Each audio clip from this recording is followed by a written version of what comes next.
Welcome everyone to another Civilization Dev live stream. I'm Kevin Schultz, a producer on Civilization and your host for today. We have got an exciting event lined up for you. Yes, we have announced what we are working on the next game in the Civ franchise. We're nothing to share on that yet. What we're here to do today is settle a debate that's been violently raging in the Civilization universe. Who is the better Civ player? Is it the bloodthirsty franchise lead designer Ed Beach, or the designer wanted in 6 states, Carlbarian? Both of them are here with me in the studio today. Hello, how are you guys doing? How are you feeling about today's matchup? I'm feeling great about today's matchup. I'm really looking forward to trying to be able to reclaim some honor here after my horrible defeat at Ed's hands last time. So we'll show the video at some point, but if everyone remembers, last time we were doing a Gathering Storm stream, and I was playing as Hungary, Carl was playing as Canada, and Canada is usually pretty safe from attack, but I decided to go for it with the levy troops I had. And yes, we didn't play it to the end, but Carl was suffering, so we needed to have a rematch to settle the score. It's worth noting that it was a little bit of a tag team effort because Pete, who was with us at the time, did distract me, I believe, with a donut while you denounced me so that you could declare war. So I think that was a little underhanded, perhaps. I did point out the denouncement, because I'm not even sure you would have seen the denouncement at all. I was distracted, so... You were also distracted building the Oracle, so I'm hoping that wonders are part of your distraction story again today. They might be. All right, we actually have a little recap of the last time you guys fought. Why don't we take a look at that?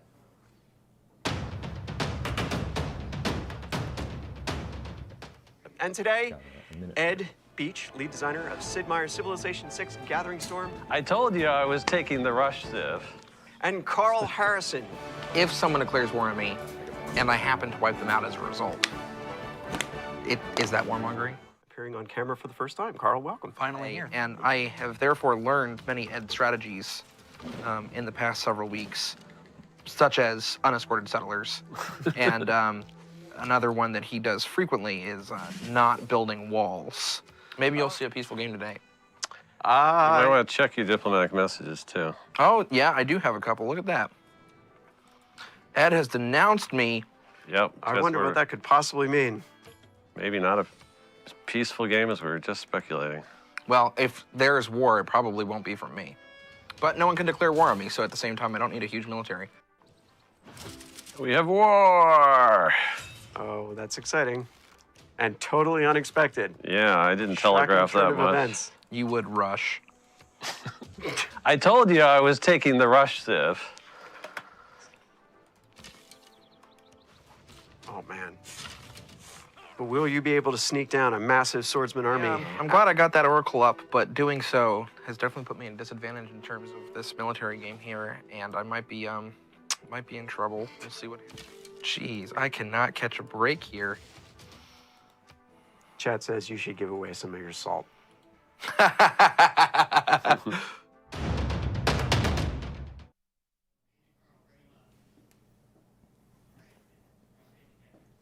Riveting stuff. So we have, we're gonna see how that concludes, I guess, today.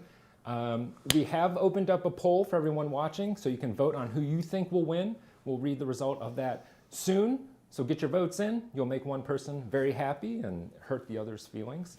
While you're voting, I would like to mention that we have a signed poster giveaway coming soon. So keep an eye out on our social channels. Next.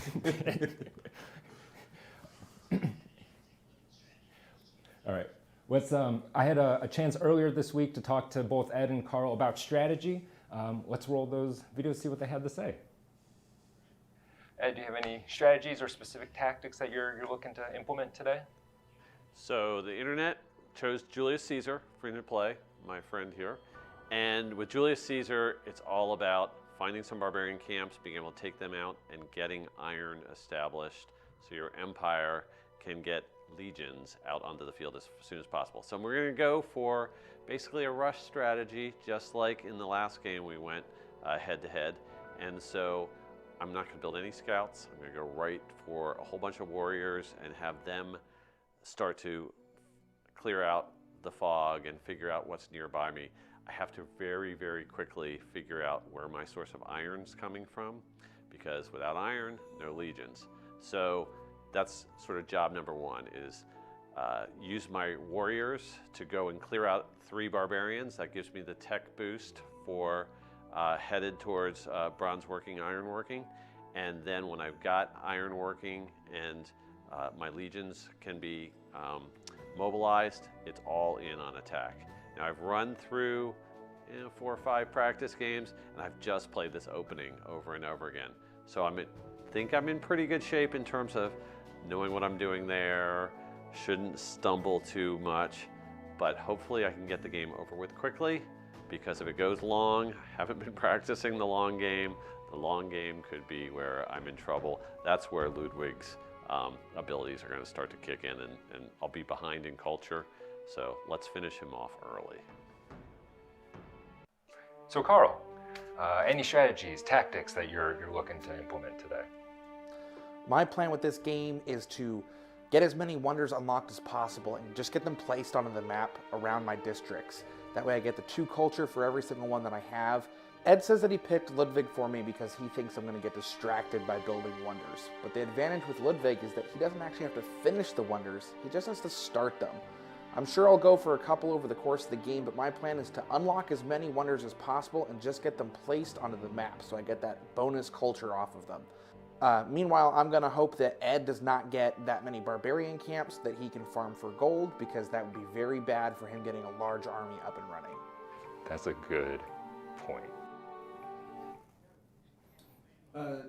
Kevin, looks like we're back. All right, well, you can tell there's a lot riding on this fight, and you all have had direct input on how this game will play out. Last week, we asked for your votes on who Carl and Ed will choose as their leader, and the results flooded in. Let's find out who our devs will be playing as.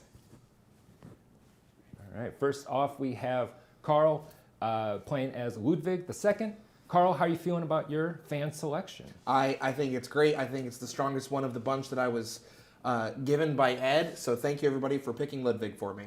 Was there any leader out of that grouping that you were hoping to get? Ludwig, but I also would have been fine with Age of Steam Victoria. Awesome. All right, well, good luck to you. Next up, we have Ed. You've been paired with Julius Caesar for today's match. Same question, how are you feeling about that? I feel great about it. Last time it was a rush strategy when Carl was distracted by wonder building that took him down. Ludwig is the perfect leader to distract you with all sorts of things, swans or wonders or whatever. So Carl's got that to contend with, and I have, of the choices that were possible, the best rush leader that was presented. So I was hoping for a Julius Caesar fan vote, and he won hands down. It wasn't even close. Awesome. Carl, how are you feeling about Team Ed and Julius Caesar? So Julius Caesar really hinges on finding a lot of barbarian camps early, so as long as you don't do that, I think we're going to be in pretty good space. Yeah, so we had some interesting discussions about how to set this game up. I think we'll talk about this soon, but whether or not it was good to be in a poor part of the map where barbarians like to hang out or not was certainly a key factor in that discussion. Right. All of our map settings are... we have a configuration that we're going to load into, but otherwise we have not seen the map. We're going to be doing a random spawn in, and we have no idea how that's going to go. So we'll find out. We had a big discussion as to whether we should, curate this somehow and let our QA team pick a map for us or make sure it was going to be an even fight. And we just decided part of the joy of Civilization is the random map generation that you have every time, and you have to live by what the fates of the gods have sent your way. And so we're going to be doing that right now. Carl's a little paranoid. I might have the Fountain of Youth right next to my start location. Who knows? That is definitely possible. We haven't precluded anything in the setup. Awesome. Just a quick note from chat. We are hearing you. We are aware of the background music bug, and it is actively, we are actively looking into it. So stay tuned for more information on that. All right, so we've heard from the fighters. It's time to hear who you all think is going to claim victory today. The results of the poll are in, and if someone can tell me I'm going to read my mind and use my mind powers to hear what the results of the poll are. Slim edge to Carl at the moment. The poll is ongoing. Okay, it's ongoing. We can check in with Live updates throughout the match. it. It may change as we go. I'm the right choice. No, I have to stay neutral. I have my problem.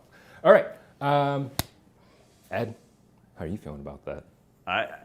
I feel good that the community is standing by me. Carl should probably be a dominant choice, given the tens of thousands of hours he played Civ 6. I certainly played thousands and thousands of hours of Civ 6, but I have a fraction of what he has. So, I'm hanging in there so far. Fair enough. All right. Well, I think we've talked enough. Let's start getting into the game. But let's go over the conditions of the game, which you started to hit on. Carl and Ed, you guys will be on online speed, playing on Emperor difficulty. This is a fully random map using the Pangea map script on a tiny map. There will be 2 random AI civs from the leader pass in play with 6 city-states out there somewhere, city-stating. Did I forget anything? Did I get everything? I think that's everything. That's all correct. Just so people know, the Emperor difficulty really only makes a difference for our AI opponents, how tough they're going to be. We wanted to include a few other AI civs just so, if you have diplomatic bonuses or those types of things, it would make sense that you would be able to utilize those. But we have to, or diplomatic strategies perhaps, but we didn't want it to be such a big map that we might be far apart from each other. So a 4-player Pangea map is about as close as we can, ensure that we're going to have some tussling pretty soon out of the gate. All right. Makes sense to me. All right. Ed? And we should also point out that the 2 AI leaders that are going to be in the game are from the leader pass. They're from the 17 other leaders that are in the pass. Very good. Cool. Let's get going. Ed, are you ready? I am ready, and I am readying up on the multiplayer screen. Carl? I'm ready as well. Let's go ahead and cut to the game so that everybody can see that we are actually loading in for the first time. This is not a pre-generated map. So here we are. We have our game settings. We are not loading into a previously staged game. And let's get started here. Go for it. Cool. I know these first few turns are going to be fast and furious, but once you're in there, talk to us about how you're feeling about your start position. I'm going to try to explain what's going on in my game, but with true statements, but still confuse Carl with them. Sure. Do you want to talk see about if I can do that. Some of the precautions that were taken so that there's no screen? Yeah, so let's go ahead and I think we should tilt our screens just a little bit here, Ed, so that we don't have any glancing over at each other's monitors. Exactly. This 20% tilt here, that should probably do it. Carl, you were talking about another way that you were listening in on Ed's game during rehearsals. You want to mention that? Yeah, well, we had the audio going, and so I was able to hear his audio notifications, and it was giving me a clue into what was going on his side of things. Cheaters. Never prosper. The volume in the studio is off.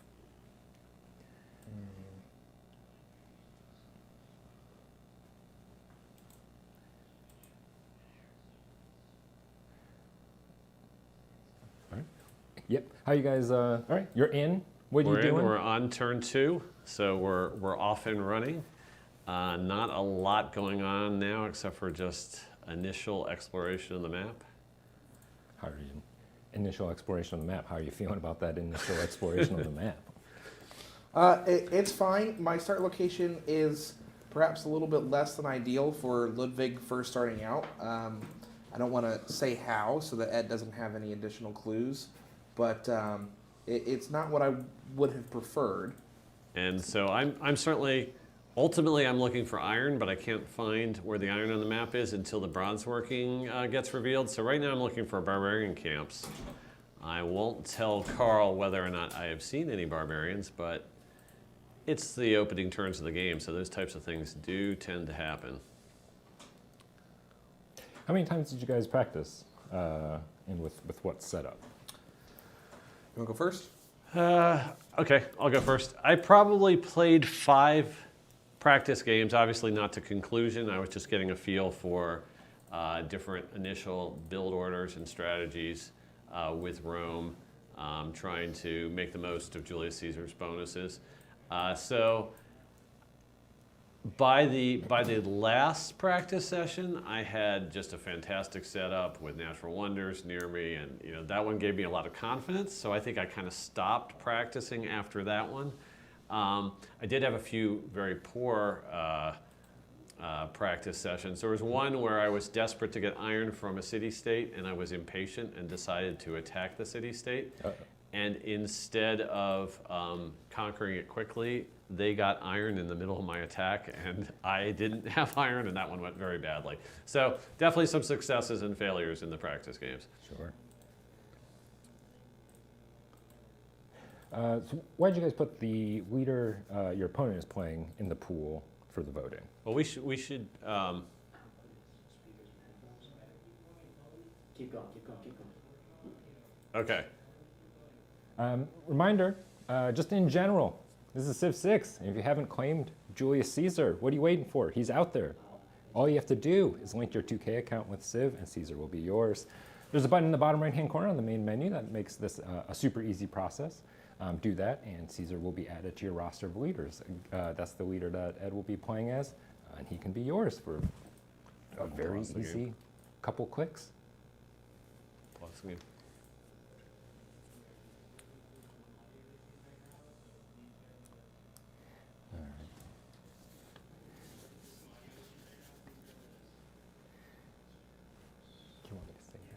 Okay, we're having everyone watching. We're just having some audio issues that we are working through. So bear with us, and the madness and silliness will continue. Such as, look at me, all eyes on me. Well, nothing. We'll be right back. Abraham Lincoln, Ginga Mbande, and Saladin lead the great negotiators in Sid Meier's Civilization 6.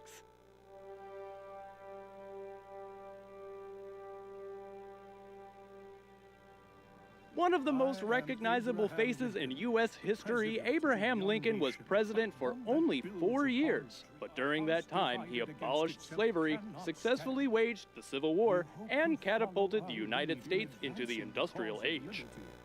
Lincoln's unique leader ability is the Emancipation Proclamation, which gives industrial zones extra loyalty and a free unit when built, while reducing loyalty for each plantation. As Abraham Lincoln, you'll leverage industrialization to promote harmony. Use your extra wildcard slot to offset the lack of food that would otherwise be provided by plantations, and build industrial zones at the first opportunity to receive your free military unit. A little talking can take you far with Lincoln, while an unflinching loyalty to your homeland is where Ginga Mbande does her best work. An important figure in Angolan history and in the early history of colonialism in Africa, Ginga Mbande struggled to establish a voice for herself and a kingdom to rule. Ginga Mbande's unique leader ability is Queen of Matambe in Dongo, which grants cities on the same continent as your capital extra yields, but diminishes yields of cities not on your home continent. As Ginga Mbande, make sure to stay on the continent your capital is founded on to maximize yield. Combined with the Nkese ability, these extra yields set her up well for a culture victory. The Ngao Mbeba helps her conquer any civilization that enters her home continent, while the Mbanza will help her cities grow large and prosperous. But best keep your relics guarded, because Sultan Saladin is a fearless and faithful tactician who supports both his military and religious units with zeal. Known to his forces as Saladin, Salah ad-Din Yusuf ibn Ayyub was a Kurdish noble who rose to command the Arabic armies of the faithful as the first sultan of Egypt and Syria. Sultan Saladin comes with a new unique leader ability, the Victorious, which grants flanking and support bonuses to all combat and religious units. Defeating opponents with either military or religion is at the heart of playing with Sultan Saladin. A guaranteed great profit from Arabia's unique ability allows Sultan Saladin a chance to build up his military until they arrive, and then drive his religious conversions forward with his Mamluk cavalry, either through industry, culture, or strength. How will you negotiate your way to world domination in Civilization 6?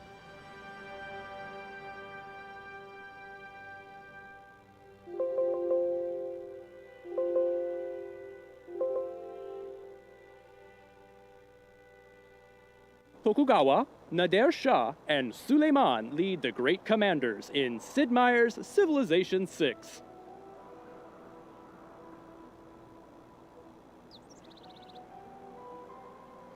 A brilliant strategist in both war and peace, Tokugawa Ieyasu unified Japan during the tumultuous Sengoku period and ushered in... All right, we are back. Apologies for that, everyone. We think we've got our audio issues fixed. Let's get back into the game in progress. Cool, thank you so much for your patience. Guys, how's it going? What you doing? What's going on? Still exploring. I am looking into what happened, what had caused things there. Trying to get a bearing on anything I may have missed, but I think we're in a good space. Yep. What are your feelings on 4-player Pangea setup? Does it help or hurt your chances with the leader that you've got? So I don't think it has an impact on the leader that I've got. I think it has an impact on the leader that Ed is playing, because he might be able to conquer another player or have more barbarian camps that he can run into. But what I'm hoping is that there is a player in between us that will provide me a shield for a little bit. That keeps him distracted. I actually think it does have a big impact on your game because of the fact that there are less leaders that are going to be competing for wonders. And so if you have an incomplete wonder, it's more likely to stick incomplete for a long period of time. If we were in a 12-player game and there were 10 other players completing wonders, I think that would hurt you. I think you're actually have a significant little bump from that. You assume that I want to finish them. You don't. That's the thing. You don't want anyone to finish them. So yeah, I think that's potentially a significant help for you. We got a question from YouTube. Are you guys playing with simultaneous turns or no? Simultaneous turns, yes. Excellent. All right, Carl, what you picking? Why are you picking? I'm going with my first two policies as discipline to fight off barbarians and God King to try to get that early Pantheon. And I just slotted in exactly the same thing. Nice. So we'll see who gets the first early Pantheon choice. In my practices, I did. In my practices, I did a couple of different early policy choices, but I think that in this particular circumstance, that's the right way to go. All right, yeah, we heard from Ed about sort of his practice, his training up to the final match. Carl, how was your experience with that? So I got, it sounds like, way more practice rounds in than Ed did, which I am very happy to hear. But I don't want to say that it was dozens, but it may be close to that. It probably was dozens, I think. It's probably close to that. You were telling me about practice rounds this morning, and I certainly didn't have a chance for that.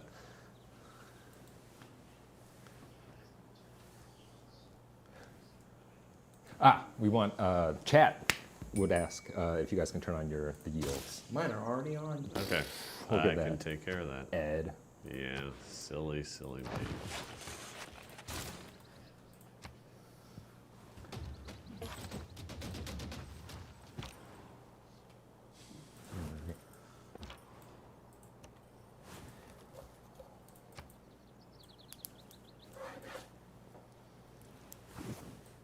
I have a big desert over here by me, and I don't love it.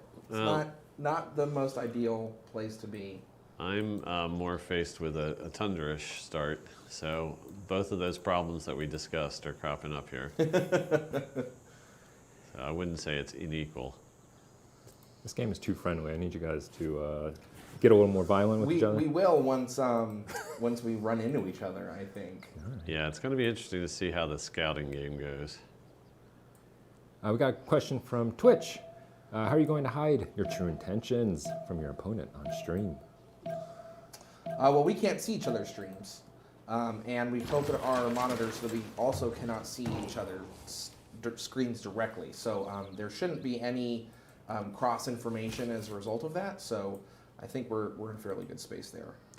And those little strategy snippets that everyone in the community's been able to see that were the pre-recorded like 2-minute talks about what our game plan were, those were done independently. Carl didn't see mine, I haven't seen his. The way it gets aired in the stream, we don't even get to hear them. I could see Carl saying something across the way, but exactly what that was. And I was definitely in the room with you guys during those interviews. Yes. So Yeah. I know exactly everything that was said.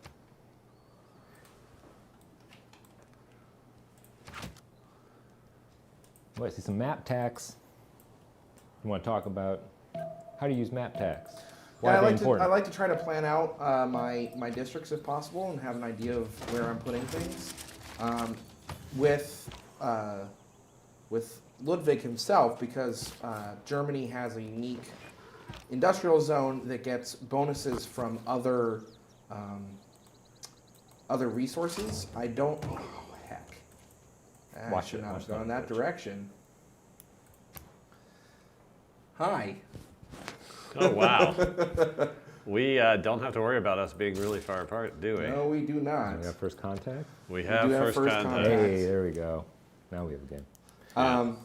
But I want to try to discover horses and iron so I know where all of those resources are so I can try to maximize the adjacency bonuses of my unique industrial zone. So I'm not going to do too much district pinning yet until I have at least one of those revealed and have a better idea of where to put things. I also, as Ed pointed out, will have incomplete districts that might be, or incomplete wonders that might be blocking districts. We'll have to see. That did happen some in practice. Do you have any general, district planning tips that you can share to the young hopeful Civ player?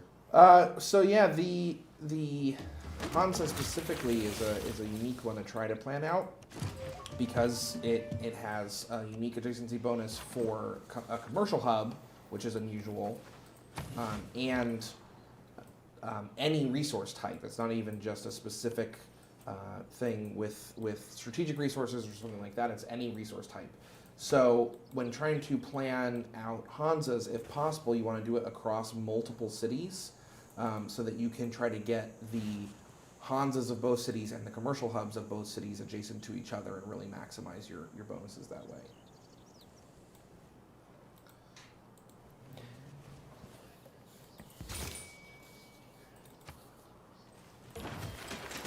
All right, a little update on the poll.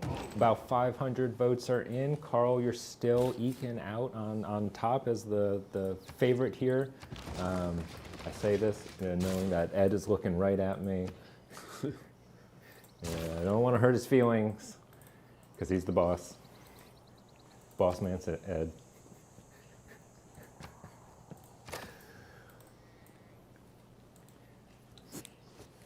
It is 52% is the That's great. the spread. Yep. Oh wow, that's really close.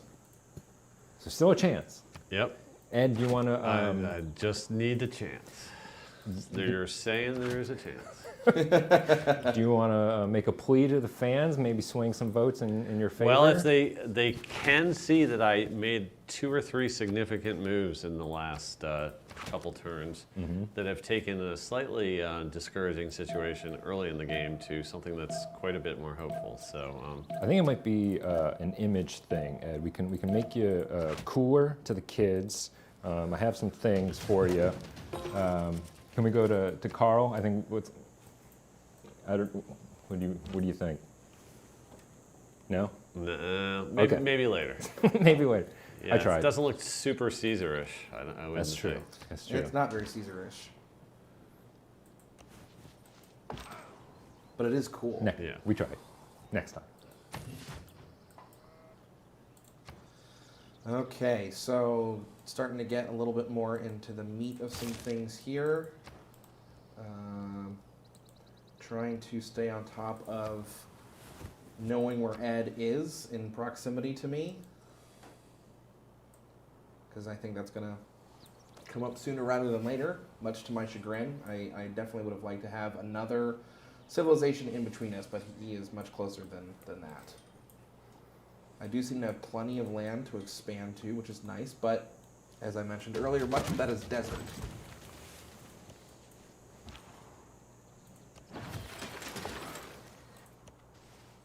Carl, I think. Oh wait, no, this is Ed. Ed, I think you're responsible for accurately pronouncing all your city names, if you could, please. Lugdunum and Rome. Sounds good to me. Rome is actually, I mean, it should be Roma, really, for the, Italian or...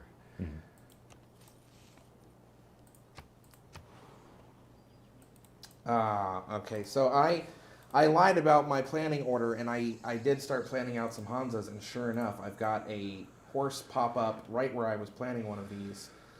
I can adjust this. Let's see if I do this. Choose my research first. Chat wants to know if you are, they're questioning the government district placement. Yeah, it's not optimal. I mean, it's gotten worse with that horses popping up for sure. There's some belief that... I'm theory crafting, chat. You gotta give me a little bit of leeway. I haven't put anything down yet.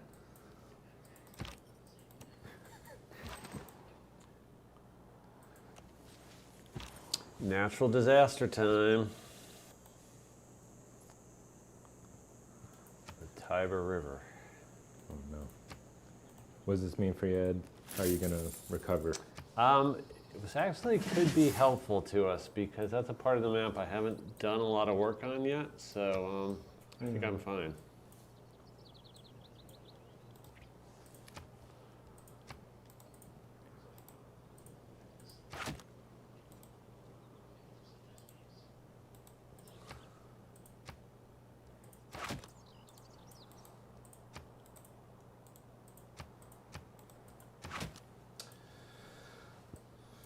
Let's see here. What can I figure out in terms of wonder placement? That's going to make a big difference as well.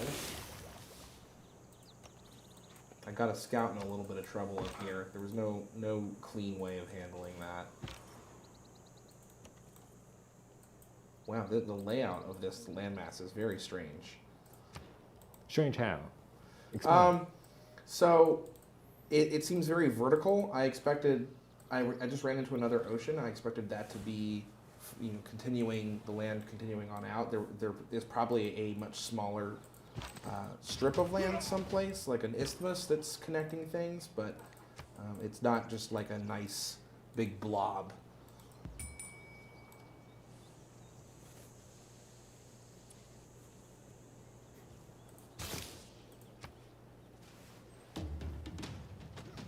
Let's do a check-in. How are you guys feeling about current situation? What's the plans for, I guess, as much as you are comfortable speaking to? All right, so why don't we go ahead and pause, and I agree a check-in's a good idea.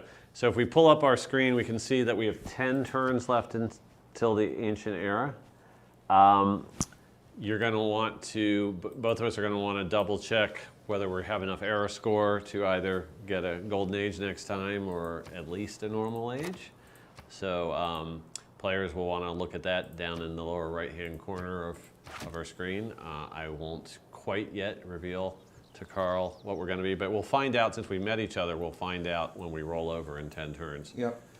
In terms of current game score and stats, do we want to pop those up? So yeah, I guess I don't even have that option turned on since that's so Carl, why don't you talk a little bit? It's up for mine, so we can see we're pretty much neck and neck in terms of score. You are ahead of me in terms of military, but our yields are relatively close.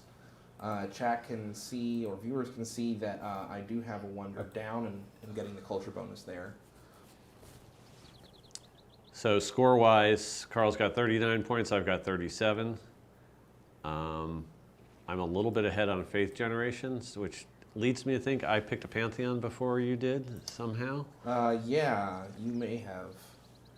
Do you have a resource that's giving you faith, or did you get a goodie hut that's giving you faith? I'm not quite sure why I got the little boost there.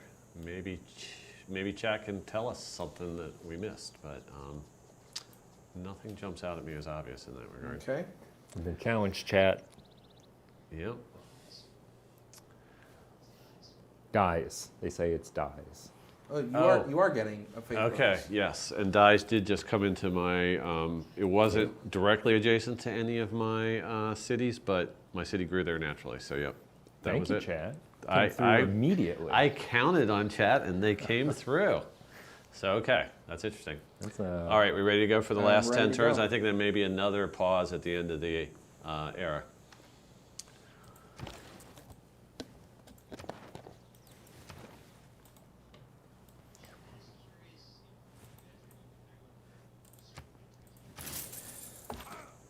Have you guys figured out already? Are you planning on certain victories, a certain type you're going after? Is that still yet to be determined? What are you thinking? So Ludwig lends himself very well to a culture victory, and that would be lovely.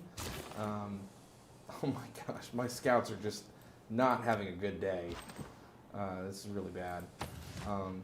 Yeah, so hopefully I can try to push culture. I get tourism bonuses starting at castles, so that'll be really, really great. Whether or not that plays out with Ed being friendly, we'll have to see. Ed? So, I think I've been pretty clear that it is a great move for Julius Caesar to take advantage of the early legions. I think people expect nothing else from Rome than that. So that means I've got to push towards military conquest early. So we'll see where that leads me. But yeah, going right after some targets is definitely something I think makes sense for me.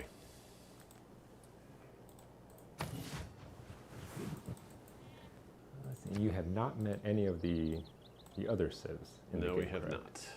not. Who are you hoping you don't meet? Who are you hoping you do meet? Yeah, that's a good question.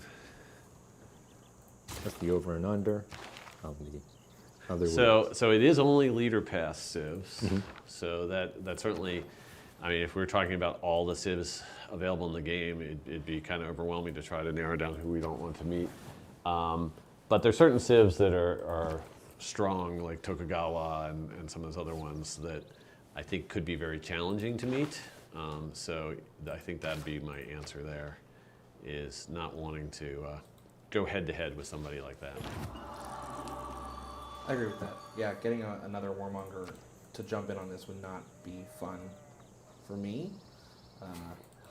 I hope that they would keep Ed at bay, but it also depends on where the points of access are. While we're on the topic of leader pass leaders, do you have any personal favorites?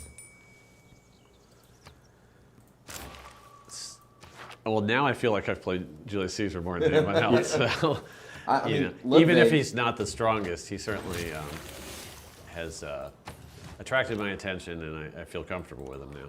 Yeah, and I very much enjoy playing Ludwig. I do enjoy Julius Caesar as well. I have a penchant for the classics, so Julius Caesar's a favorite pick of mine. But as far as like who I would pick to play for fun, it would probably be Ludwig. Oh, I forgot that I needed to switch off that research. You're doing great there. Because I am making mistakes. Well, that's part of the, it's tricky to manage your game and It's keeping the the banter talking. going. It's the talking that's tripping me up.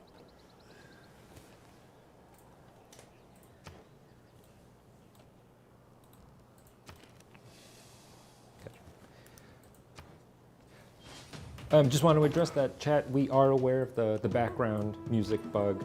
We are addressing it, and we hope to have an update for you soon.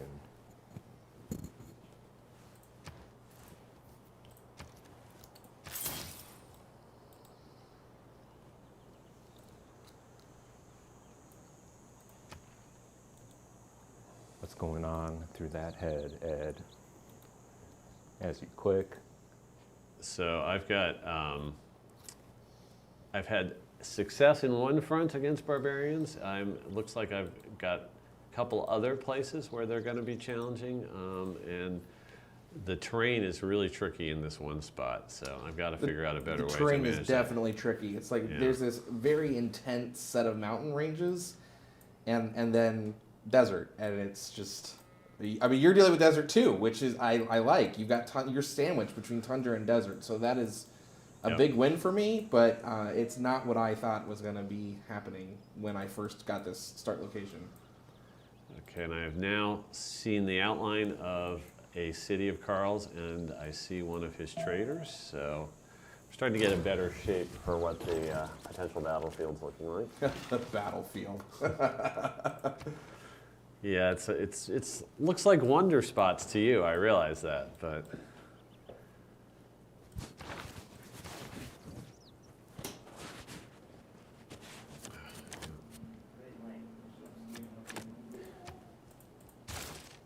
We got a question from Alex Borja from YouTube. Can you explain the reason for holding off on building a monument? For me? Whoever.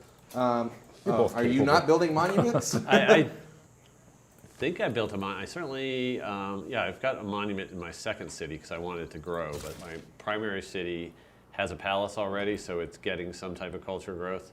I agree. It's a huge difference between our traditional Trajan Rome and where monuments everywhere and you get culture no matter what. Caesar feels a lot differently. So it's just been a question of, if I'm already getting some tile growth, is the monument in that city important? And I am not building monuments because I get culture for partial wonders. So I'm effectively getting that culture anyway, and can focus building other things like military units to prevent losing when Ed attacks me here in a bit.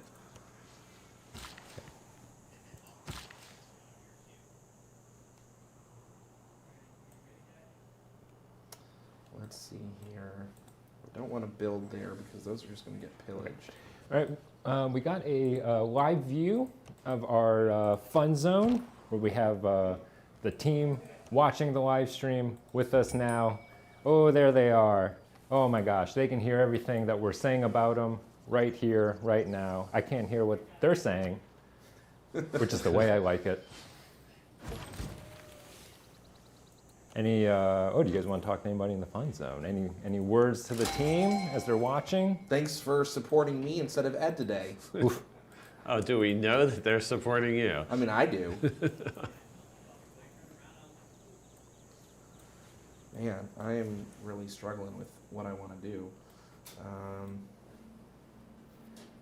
We have a question on YouTube. What is your favorite Civ music track? Oh, that's a good question. Dimitro. Well, I love the Maori music.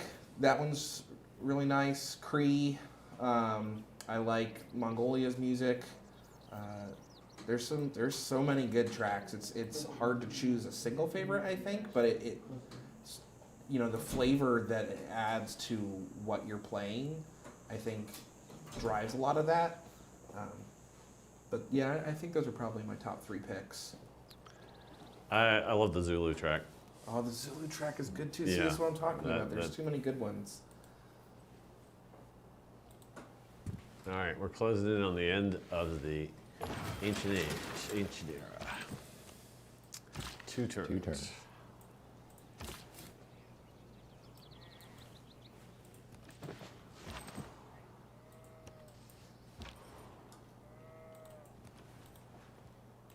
Carl, you're concentrating hard. I am. I'm trying to eke out a little bit more era score to try to get a golden age if possible. I don't think it's going to happen. I also don't love my placement options here. This is obviously no longer an option. And I don't want to put it there. I could put it here, but I want to chop that. What's more advantageous, chopping or the culture? We have plenty of other chops. We're just going to go for the cold chop.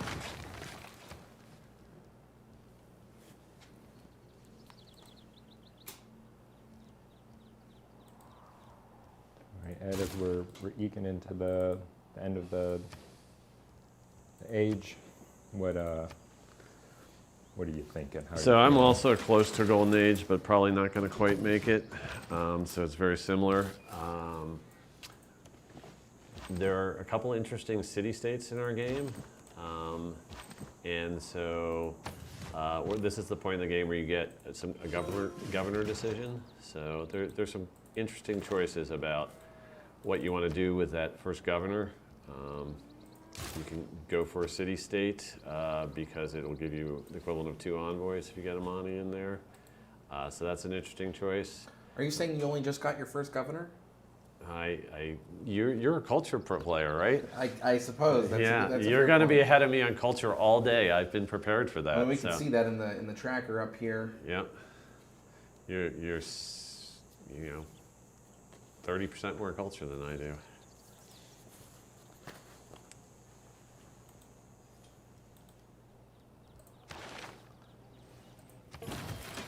But I have eyes on his capital now. So that is an interesting point. Okay, we are at the end of the classical era. Why don't we go ahead and do our dedications, and I will pause the game.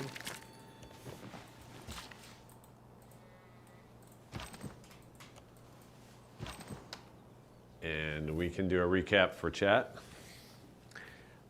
Score is dead even, 62 each. Carl has obviously been worried about an attack because he has slightly higher military than I do, 97 to 91. And he's slightly ahead in both science and culture. And in gold, and in faith, Yep. and in diplomatic favor. Right, so all the numbers are heading your way. Definitely the progress down the culture tree is a win. Like I was saying in the chat earlier, voting for me was the right call. All right. I think we're ready. I think we're ready. Yep. Ready to go? Absolutely. All right, on into the classical era. On with the show.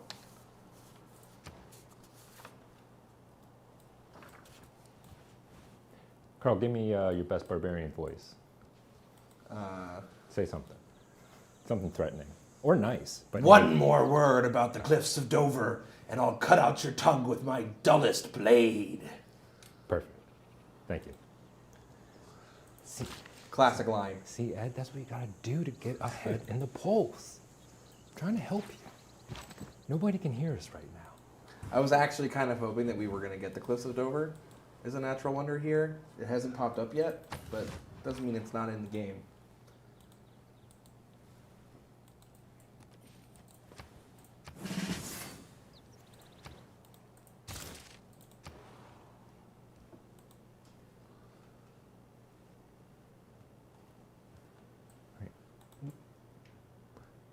It's a new era. It's a new Carl. It's a new Ed.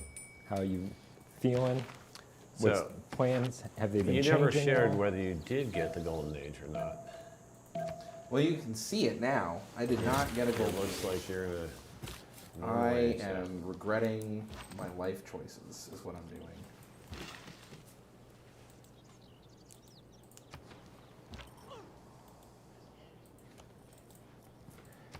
Ed, are you worried about going bankrupt anytime soon? I should be, but I am not particularly, because I have a barbarian camp to take out that's going to give me 100 gold, so bankrupt is not really a It's true, you do get that bonus gold. concern. It's not a full 100 though on the online speed, so it's definitely something to think about, but definitely takes a little bit of money to upgrade warriors into legions, so. Got a good question from Twitch from Bread Acres. Do you find it more important to make civs and leaders balanced, or to make them interesting and stand out? Just a general. Clearly, our philosophy has been, especially as we got deeper and deeper into Civ 6, and we were experimenting with things that broke game rules or introduced new play style. It's definitely the interesting to play as. Plus, we're at 68 plus civs and leaders now, and so trying to have perfect uniform balance is just not particularly easy to obtain. So yeah, we sided definitely on the side of more interesting.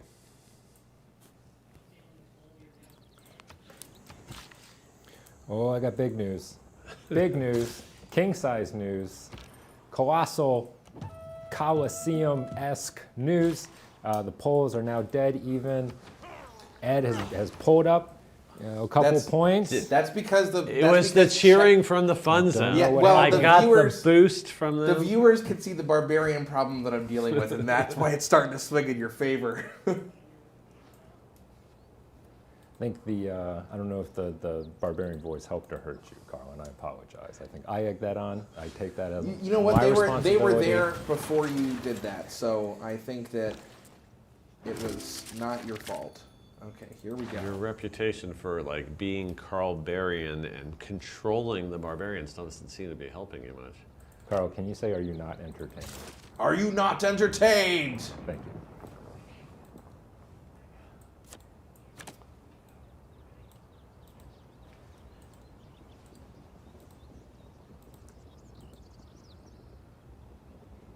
Ed, can you say unlimited power or just make like an electric noise? Unlimited power.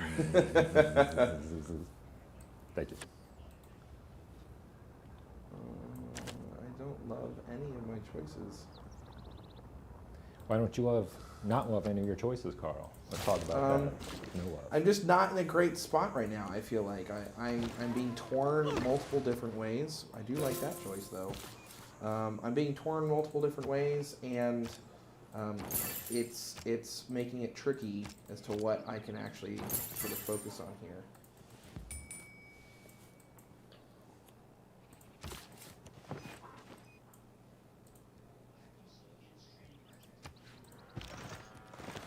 I am trying to work on some additional units soon. I have the policy slotted to make units cheaper. Hopefully that will help with my barbarian issue. Oh, I have to get archery.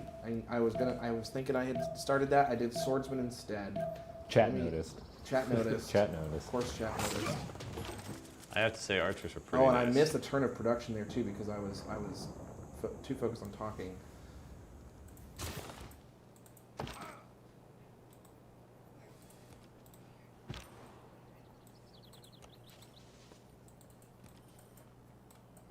Let me see here. Got one turn there.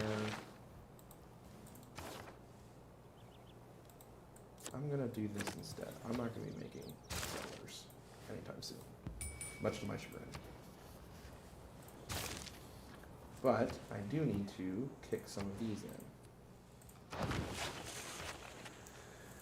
I see walls around Munich. Yes, you do. You're a little slow there, bud. I'm not slow to notice it or slow to... Slow to get there. You know, I've only had eyes on Munich for less than 10 turns. So. Well, I was figuring that's that my point. I figured there would be an army knocking on my door by this point, and I'm disappointed to say that there has not been. We have a few barbarian friends to recruit to our side first. We have a new poll up. It's will Carl lose a city to barbarians? No, I won't. It's not that bad. Now, get your votes in. Make him feel bad or good. Yeah, actually, I don't want to help Carl with his... I'm running into barbarians on the way to Carl, and I'm wondering whether engaging with them is actually a good idea on my part, or whether I should just let them keep heading towards Munich, which seems to be a barbarian hotspot. Do you guys want to sort of recap why, why your two leaders are powerful, why they're awesome, what they got going for them? Yeah, so Ludwig has an ability that lets him gain culture on wonders per adjacent district, even if that wonder is under production still. So I am placing wonders but not working on them. I don't even have to put a single turn of production into them, and I get that +2 culture, which is really, really significant. That's why I wasn't focusing on monuments at first. Lets me, focus on other things, districts, military units, settlers, which I was doing for a little bit. Now I've had to switch gears some. And I just lost a warrior, so that's unfortunate. Great Bath has been taken. That's quite all right. But I don't have to. I can finish those wonders later if I want to, but I don't have to work on them in the meantime. And it's very helpful to be able to diversify like that. So that's what makes Ludwig strong. Ed, why is Julius Caesar? Well, Rome already has a good early game in that they get free roads between all their cities, and their unique unit is the Legion, which comes online once you get to iron and ironworking. And so he kind of pairs that with his leader ability, which I'm showing on my screen right now, which is initially the key part of it is the plus 100 gold whenever you disperse a barbarian outpost. You also get gold when you conquer cities, so conquering cities is an interesting way to go for sure. It's a little crazy that probably the nearest city to my empire is Carl's capital, so I guess I could attack a city-state. I feel like that's probably wasted energy at this point. So yes, it's take all those early game bonuses and run with them, and make sure that if barbarian camps are popping up, you have the forces to get that extra gold out of it. Awesome.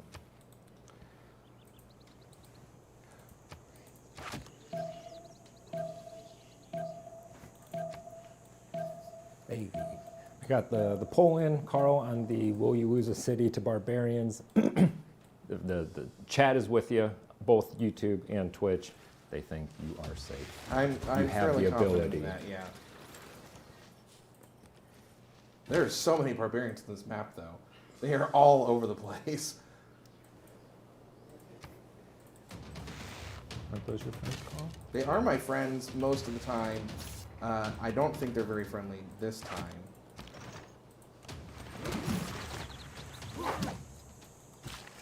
All right, well, you guys take a couple more turns. So a little cool thing, if you have the Xbox Game Pass, Civilization 6, the base game is available to play. So if you think this game looks cool, you should play it.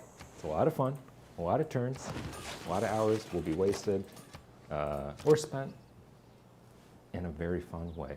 That's how I like to put it. All right, and we have our giveaway. If you follow Civ Game on Twitter, you have a chance to win a signed exclusive Duel of the Devs poster. If you want this jacket, I'll throw that in too. Oh, never wear it again. I never want to see it again. Just let us know. I didn't buy it. Still has the tag on it.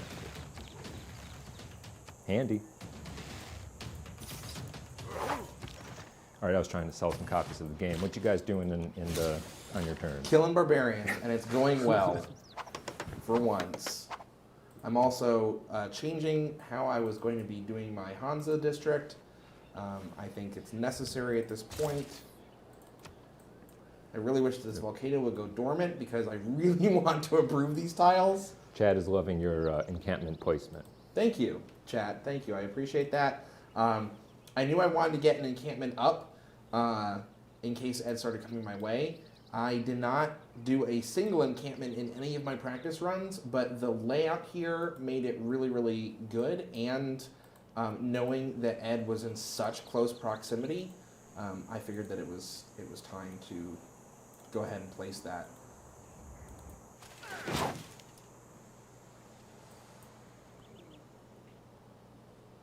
And you've got a volcano erupting up there too. This one's active. They're just all over the place. Very volcanic map, very barbarian heavy map. The environment is not in our favor here. We left it at disaster setting too, just so that everybody knows. Right, default setting.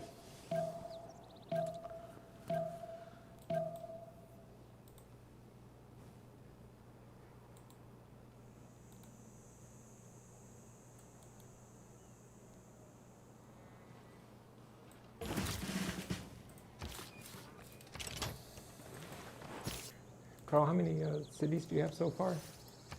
I'm not saying that out loud. Ed's right here. So The ones on my screen are the ones that I have so far.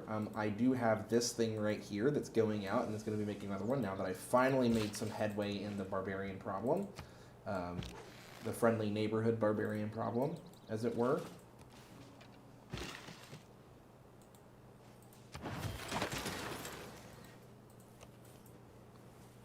All right, got that encampment up and running.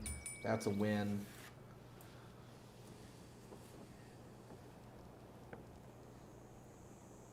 Let's see here. We're gonna make some more of these things.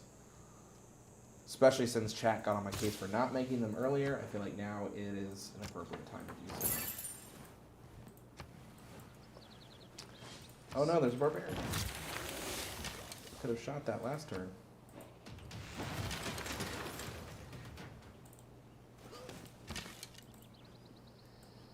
Ed, you've been a little quiet. What's going on here? Well, I just had to disperse a barbarian camp to get my gold treasury, and I'm working on a commercial hub. So chat was correct in identifying that gold was going to become a concern, but I think I have it kind of managed. I do have a scout that Carl's probably seeing that is looking over his territory closely. That's fine. You're welcome to look at it. You're allowed to look at what you can never have. Well, I think it's actually pretty interesting to see, perhaps which partial wonders he has underway, whether maybe I should finish any of those. It does seem like the Great Bath was finished by one of our third-party AIs, and that may have helped me out if Carl had been using that as part of his strategy. So definitely some interesting intel coming from having eyes on his empire. And still no sign of the other players. Do you have any guesses as to where they are? Like I said, I think that they're to the southeast here. I think there's probably a much narrower land bridge that connects to some other section of this Pangea landmass, and they're probably over on that side. My guess is that it's sort of in a U shape, but I'm not exactly sure because I haven't been able to scout down there because there's like 10 barbarian camps along the way. Guys, don't have to be honest. You're being too cordial with each other. I wanted more bloodshed. The bloodshed is with the barbarians right now, to be perfectly frank. I'm going to offer a challenge to chat.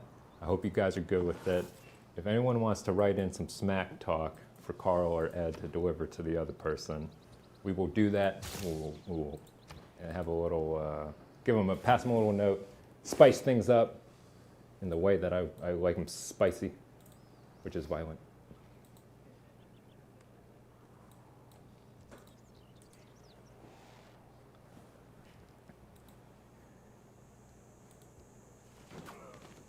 I got a pity laugh from the control room over there. That seems appropriate.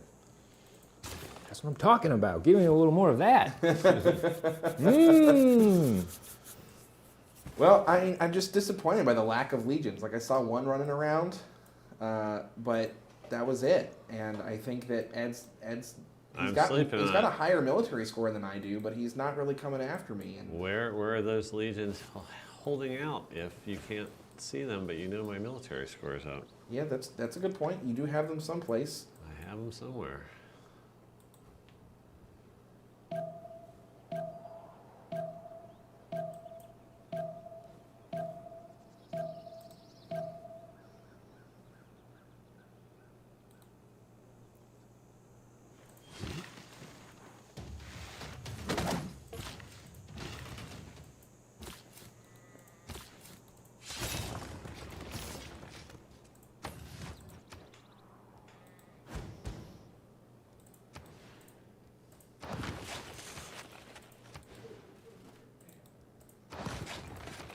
So I responded to Carl's taunting and Kevin's encouragement, actually, by declaring war and plundering one of his trade routes for 50 gold. So I figured that was an appropriate response. So it's on.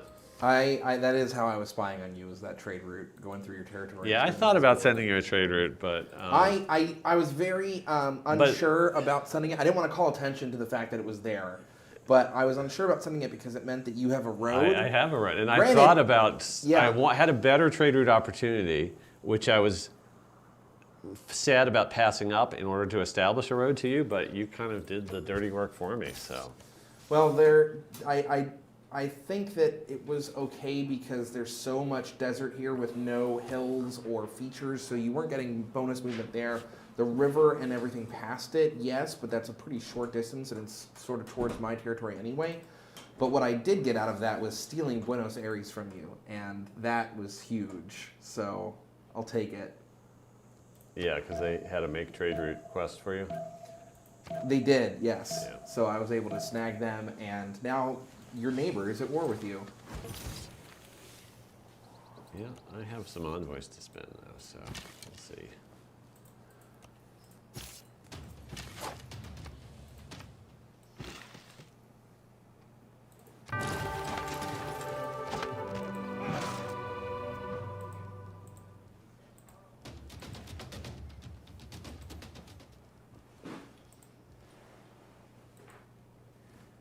All right, I think we got our first entry in Smack Talk.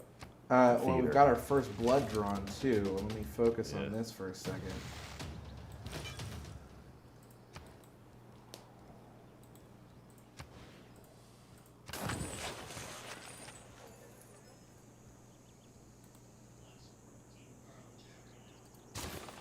A lot of support for Team Carl in chat.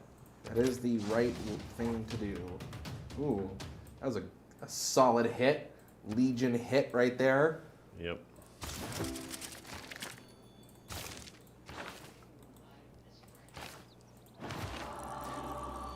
We'll update on the poster giveaway. It will be live this Friday.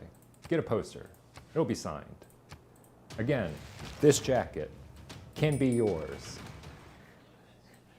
Just follow at CivGame on Twitter, and you may have your chance at winning that one-of-a-kind poster with those one-of-a-kind signatures from these one-of-a-kind devs.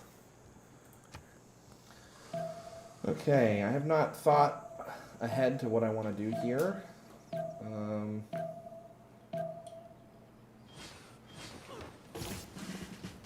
Lost my opportunity. Is a turn advance.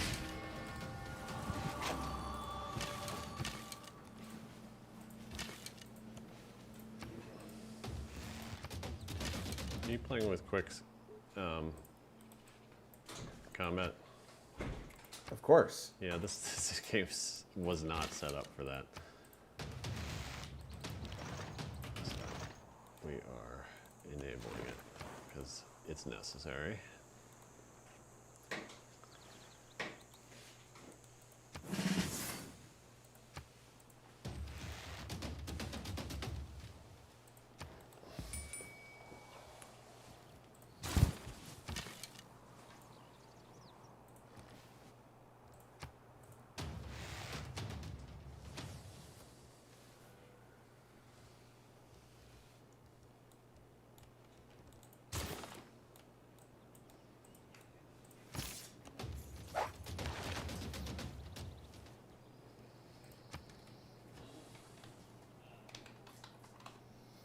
Alright, I've got some time to figure this out. What do I want to do here?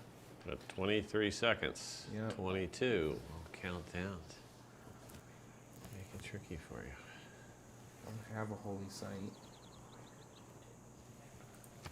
We're going to do this one. And then... Okay. I like this. That worked out.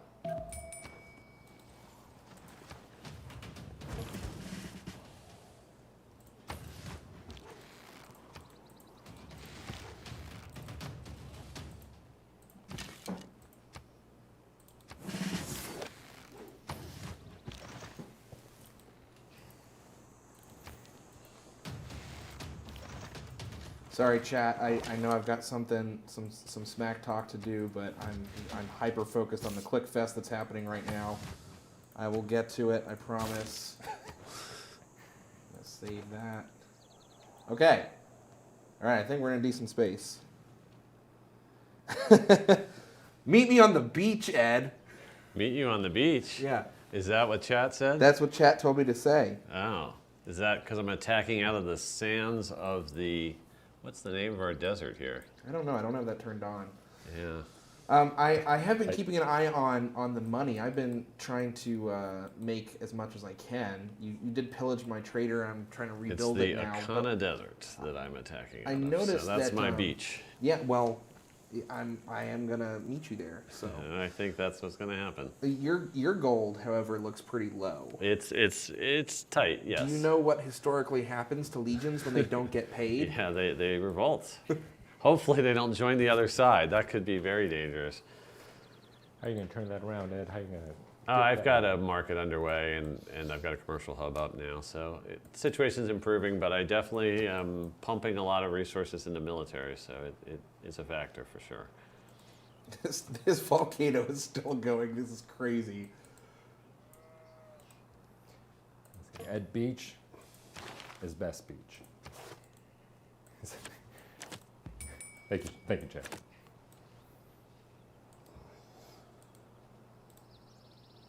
Yeah, I'm good with this.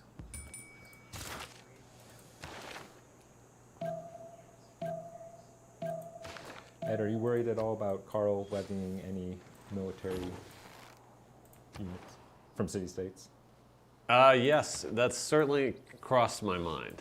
I've been looking at his gold several times to try to get a gauge. Until he gets up to a couple hundred, he probably can't levy enough. I'm not quite sure how many Buenos Aires has, because that would be where it would be tricky if they started coming from there. But I absolutely have been giving that some thought. It's all Ed's beach. We just swim here. That's true. Shout out to Alpine Kitty. So chat was complimenting Carl on his encampment placement, and it is between two city-states on his flanks, volcanoes and mountains as the main line, and then the encampment plugging the other part. It does make a tricky little nut to crack here for sure. Good. Carl, we've heard a lot about Ed pumping his funds into his military. How are you going to repel that offensive? So I have a pretty strong defense here. There is that road he can go along, but that's only one route. The other tiles all are hills and have woods or rainforest on them, so it's very slow going through there. I have multiple range units. I have my walled encampment, all of which are going to be doing range attacks against him. So it's a pretty strong defense right there, and I'm hoping to just make it stronger. Yo, shout out to Botsius. Did I say that right? Always good to see you in our chat. I think it was close enough. So I've got a new swordsman out. Gonna keep an eye on this pass here.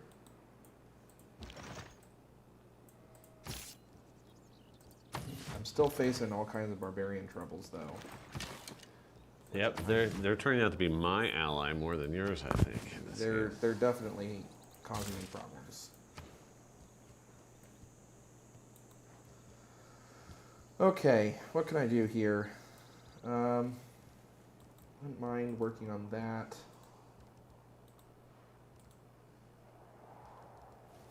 Get this up and running. What is that? Well, I can't say it because Ed's right here. He can hear me. Let's just say that I'm doing nothing but building military units. Which is not Ludwig's natural state. I feel like I have broken him out of his natural inclinations. You think that, but if you look at our difference in culture income, it disagrees with you. True.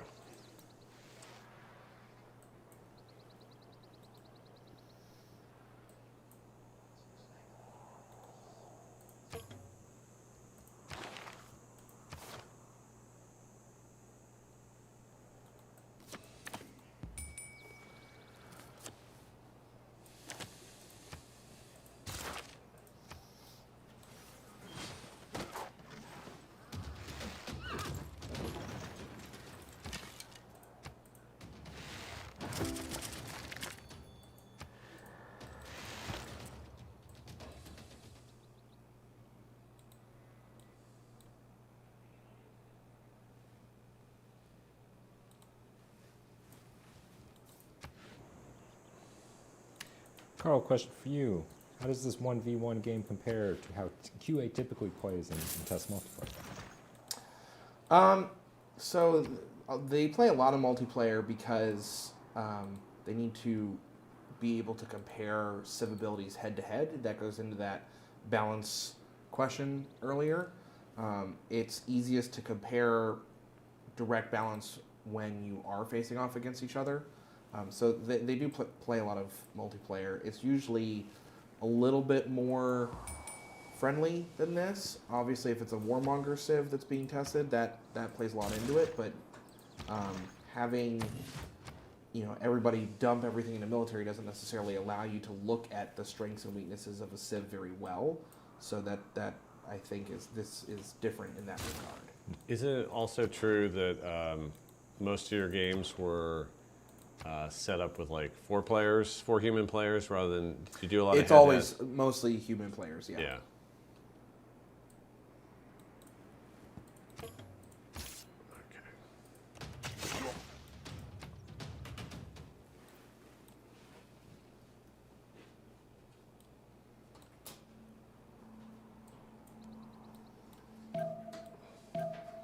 All right, I think we got more smack talk incoming.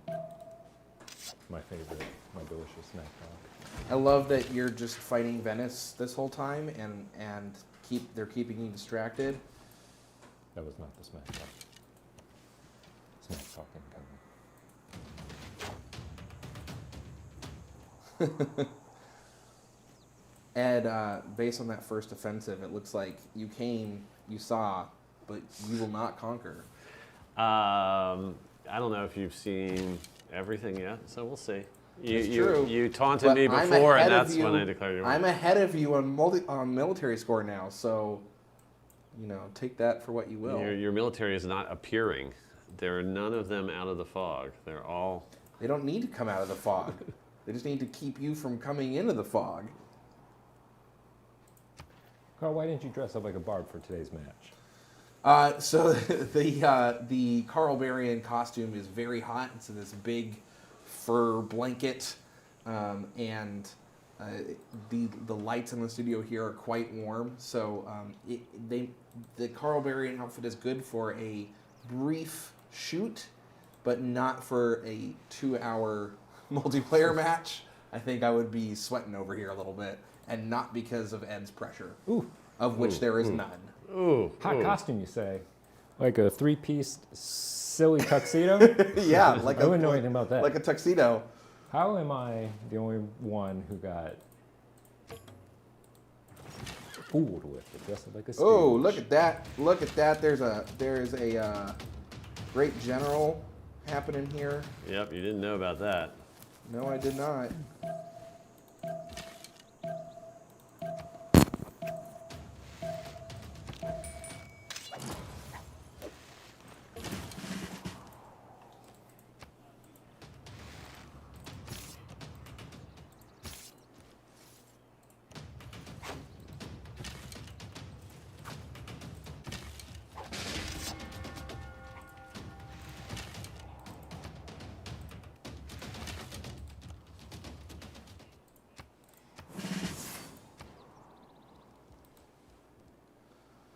Okay, well, I need to change things back up. My plan has been foiled once again. Thank you, Ed, for that.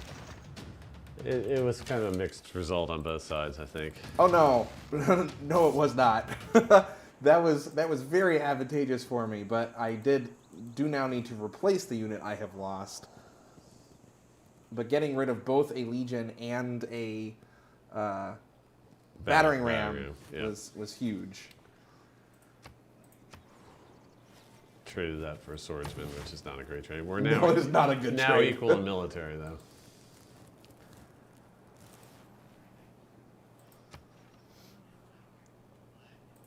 Okay, hold on. I need to change up my tactics.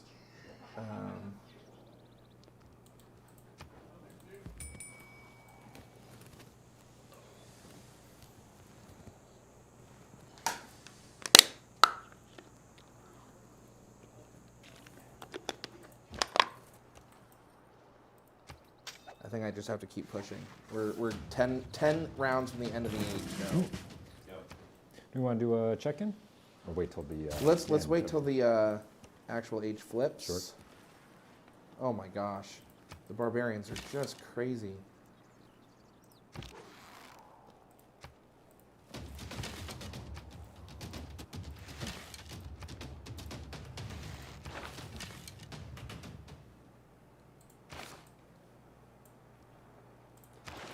Carl, why are you picking?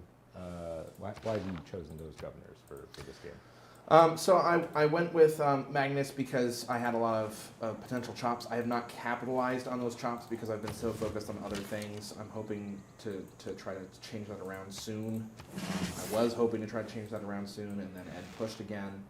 What I think you really need to do is get this volcano to go.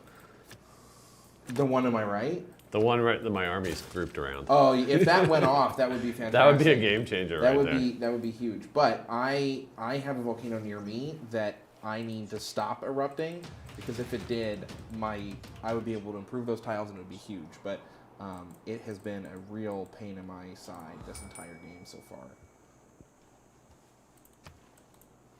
Oh, I just got a flood, not a volcano. Oh, time to push? Is that what you're telling me? Well, I won't tell you whether it was in my capital city that has a lot built in it or whether it was in Oh, another I see. city. I see. Yeah, I can see it there. So, never mind. I was summoning a natural disaster. I just didn't summon the one you wanted. It sounds like there's a lot of unexpected stuff going on for you guys. How have you adjusted your strategies to each other's games? My strategy has been mostly about survival. I finished one wonder because it had only 5 turns remaining, but for the most part, I have not. Ooh, what happened there? Oh, you ejected. How did that happen? How did it happen? Oh, you declared war. All about the envoy game.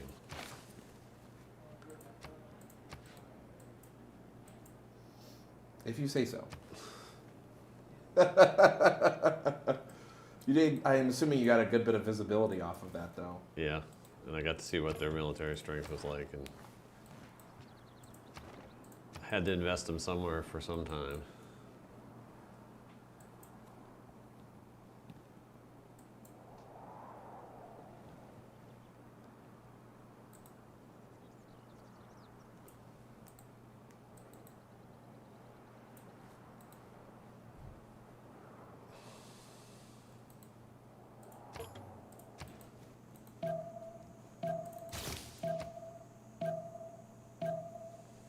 Ed, how you feeling about this game so far?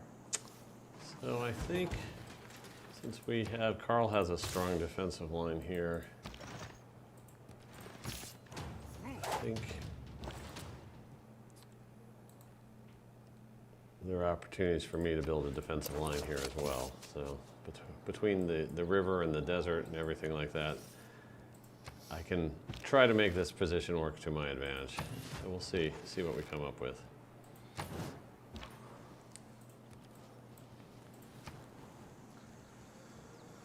Okay.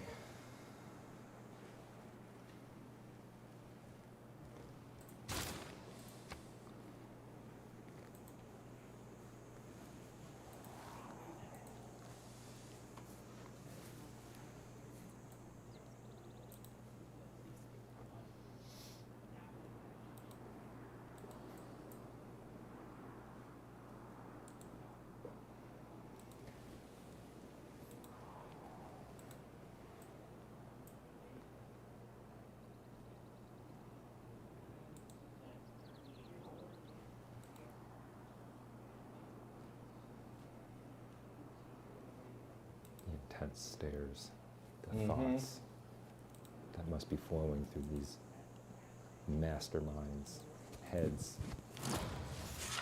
One can only imagine what strategies are being formed, what tactics, how many turns ahead these two tacticians are in your mind place.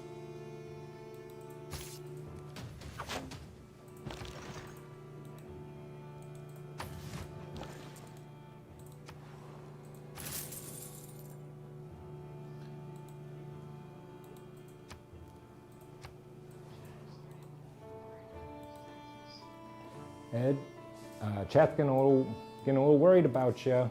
Yeah, I understand. I'm falling behind on science and culture in a significant way. Yes, so you are. that is never a great thing in a 4X game. We did just have one of the AI players finish Oracle, which means I lost 2 culture per turn. Still a big lead in your camp for that. Yeah, do you have any words of encouragement for chat to stay on your side? Well, I have, actually what I want chat to tell me is, would they prefer that I take Sun Tzu and invest in the art of war as a great work to boost my culture output, or do I need the second grade general at the front? You heard him, chat. What do you think? Love to get an answer to that. Interesting question. Burning question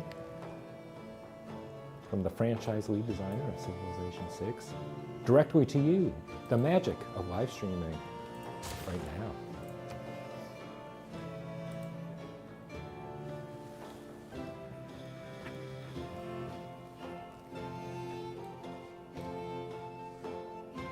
What's the ETA on the answer, Kevin?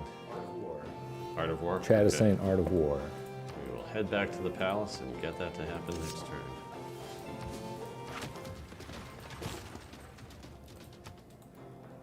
Exactly. I was thinking that this is, going to be inspirational to my troops. So not only do I get more culture and tourism, but it's inspiration.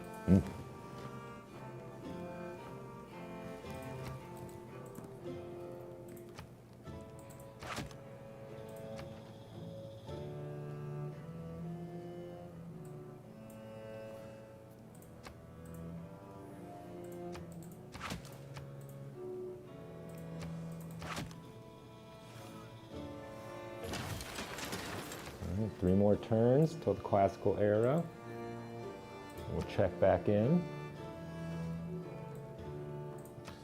All right, we finally are going to make some headway here, I think. It's huge.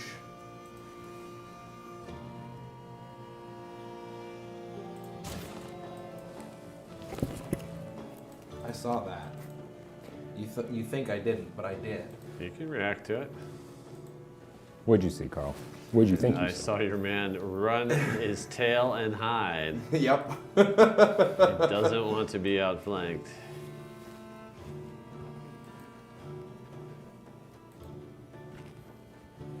So this volcano, while active, has also not erupted in a while. And I wish it would just do one or the other. Like, it either needs to go inactive so I can improve these tiles, or it needs to just keep erupting and adding to the yields I'm getting. Look at this armchair volcano master over here. Telling this volcano Oh, look, what to he's do. trying again, you guys.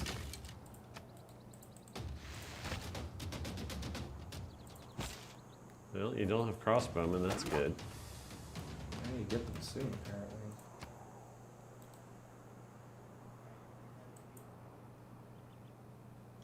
It's really tough that these first, not only do you have a river defense, but it's all hills and vegetated as well. So it's very difficult to get a lot of ranged attack across it.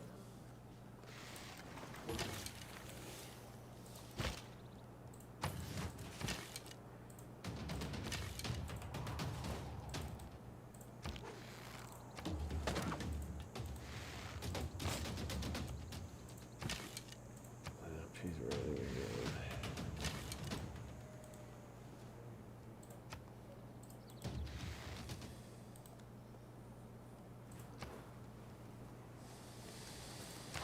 Carl, do you want to tell us what's going on in your head as you're fighting on 2 front Well, Ed lines? did just tell me to go for crossbowmen, so that's what I'm going to do. And I finally have the capability to circumvent these barbarians, which is going to be great.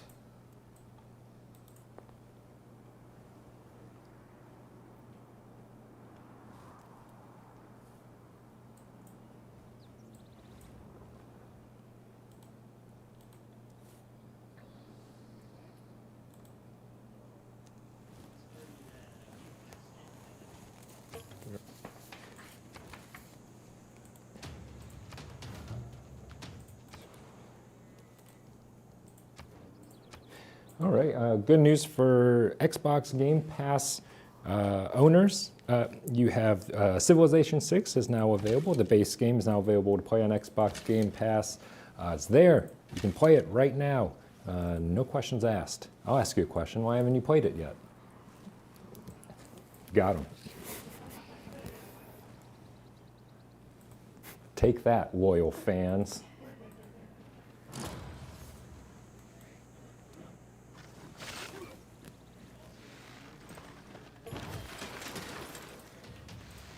Also remember, you can enter a giveaway this Friday. Follow Civ Game on Twitter for a chance to win a signed exclusive Duel of the Devs poster. Good stuff. I just I've lost seen it. Pyramids after spending Looks about great. 20 turns of production on it, so that really hurts.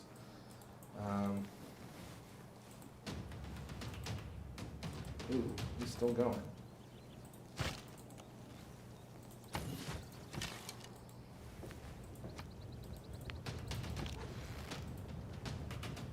Ed, checking in with you. How's your offensive on Carl going? It's perhaps stretched to expect me to make a lot of headway here, but it's got to be tried, so we are making the effort. He does have a very nice position, but we will see.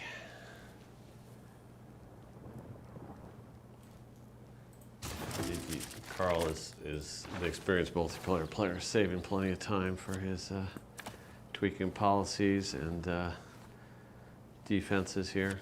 Yeah, Carl, do you want to talk about what cards you're switching out and what you're switching to? So I just put in the serfdom policy to get more more charges off of my builders, because I will shortly be in a golden age and will want to be making builders.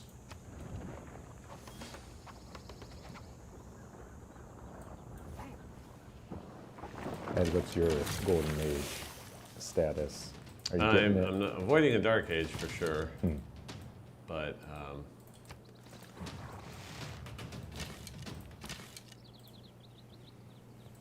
I'm not counting on a golden age.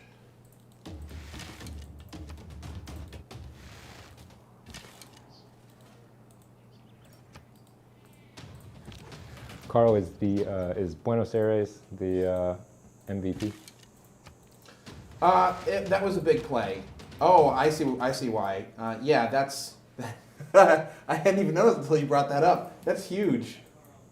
I have no idea. I'm just saying things and the little piece of my ear is telling me to say. Well, it looks like they are attacking Lugdunum, and I'm really hoping that will go all the way through and Yep. capture that city. That would be game, I think. That would be game. And they're close.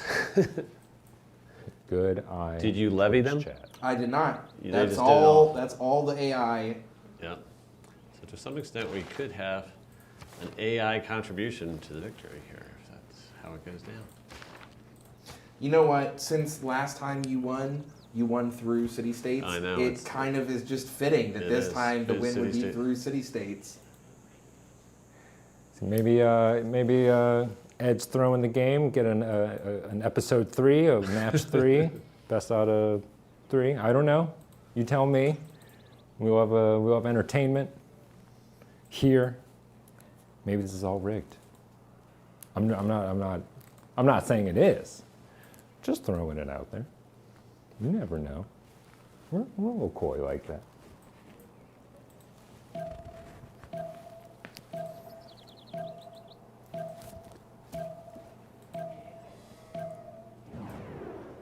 All right, we've got some Congress. Congress. No points towards great engineers, or excuse me, great generals.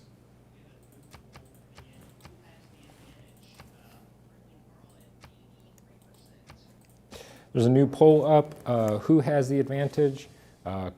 Currently, it's the poll swinging to Carl. I believe it was over 80%, 82%. Thank you, chat. I think, yep, Lugdunum just fell, so I'm a little bit confused as what the other 18% of chat was thinking, because that is pretty much a game over type of situation, I think. Ed, do you concede? Well, let's evaluate the situation. He's like, no, I don't. But I think, yeah, it's a pretty hopeless situation. So I'm willing to concede here. Oh no. Yep. Woo! Oh my gosh. Congratulations, sir. I thought you wrote for the high five. You wrote Yeah. for the handshake. That's much nicer. Well, congratulations, Carl, the champion of the current Duel of the Devs 2023. Is that the year we're in? I don't even Yes, I remember think so. anymore. I know. Congratulations, Carl. We have to do the crown. I guess, Ed, you never got the crown. Do you want to wear it for a second before All right. we... I will take Does the Ed crown. pass it to me? And I will Yeah. pass it to him. So wear it The crown is briefly. new. There we go. And now the crown passes to Ludwig II. Beautiful. Woo! Victory. A head born to wearing that crown that we bought. That was So do we about want to 10 do bucks. 2 minutes of post-game Sure. We can do some dissection? post-game. That's You can actually- leave the crown on. The crown is very pointy on the bottom. I'm not sure it's meant to be worn for long periods. You can't. But, All right, you know what? I can't not. Spoken you like need to have someone it who's on. never been a Yeah. king before. So this defensive line was tough, and I think I'd pretty well telegraphed that I was gonna. Oh, I go mean, and of do course a I knew rough- that's where you rough were strategy. going. So I had What to go for it, but you did a nice job of Let me building pin. defense. I should have pinned for chat. I did not do that, but I will pin out what I wanted to do here. Yeah, you can. Let's tilt the screen. Tilt the so you screen so can we see. look at each other. Oh, right. You got to pause it because we're still going here. Right.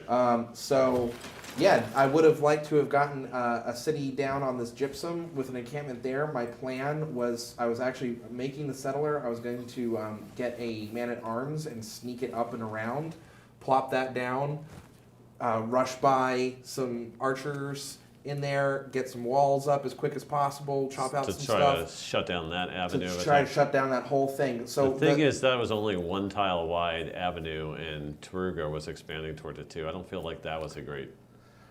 this city would have been a sacrificial lamb purely for defensive purposes, but I just hit a golden age, so we're entering. I would be able to enter in a monumentality golden age, which means I can purchase civilian units with faith and gold at a discount. I have a large bucket of faith. I don't know if you saw this. Though I knew there was a volcano. This volcano is beautiful.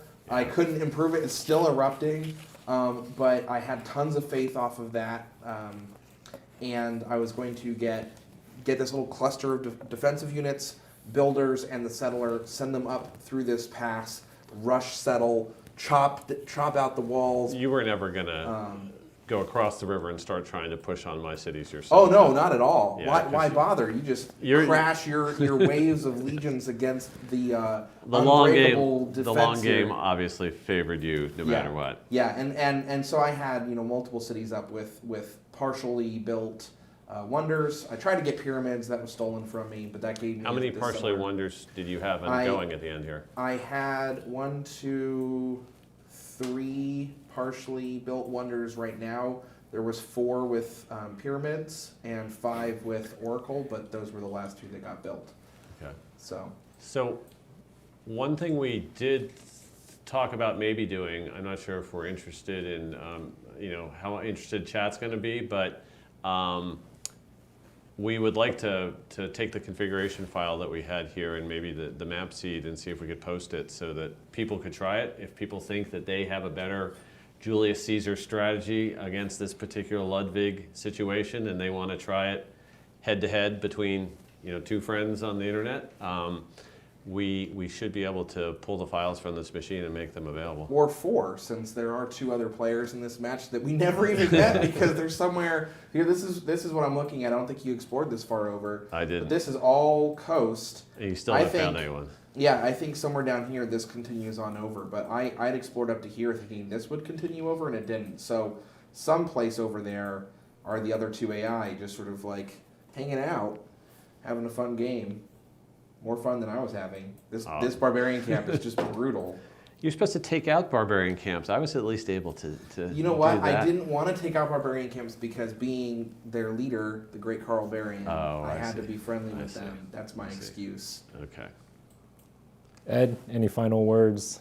Just congratulations to Carl. Thank you, Ed. The years of experience and training in QA are real. They actually do pay off, both in terms of becoming very good at the game and becoming very, very competent at helping design the game as well, which is what Carl's been doing now. So I feel unsuccessful, slightly disappointed, but I kind of knew how our QA program prepares you for greatness in Civilization. So I'm glad to see that. Thank you. I actually brought something for you today, a little consolation prize for you since you lost. Kevin, if you would give Ed his gift from me. I'm a little tethered. Oh, but I think I had heard this was a box to distract Carl with during the stream for donuts. This but is a box. You gotta hold a little higher for the camera. This is a box to distract you. Go ahead. It's in there for you. Okay, it looks like it's a donut box. It's a donut box. I had and to repay it is the a favor. donut. Okay. And it's even a glazed donut, which is my favorite kind of donut. Good. So, I'm glad. yes. I will take care of that donut as soon as we're done the stream. Sounds good. Alrighty. I guess that's it. Thank you so much, everyone, for tuning in. I hope this event of violence satisfied your bloodlust like it did mine. If you liked what we did here, please follow us on all of our social channels so you don't miss a thing. A couple notes. Leader Pass. It is available on Steam, Epic, Mac App Store, iOS, Windows 10, Civilization 6. Base game is now available on the Xbox Game Pass. Link your 2K account to get Julius Caesar in an instant. And follow Civ Game on Twitter to enter for your chance to win the exclusive signed Duel of the Devs poster. I believe that's going up this Friday. Thank you again for tuning in. Thank you to everyone behind the camera for making this madness all possible. Pick up the Civ 6 Leader Pass if you haven't already. Pick up Civ 6 if you have no idea what game we played.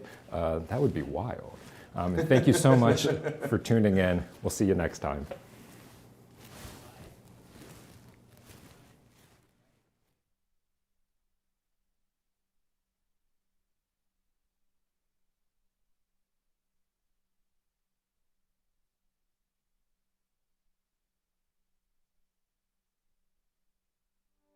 Abraham Lincoln, Jinga Mbande, and Saladin lead the great negotiators in Sid Meier's Civilization 6.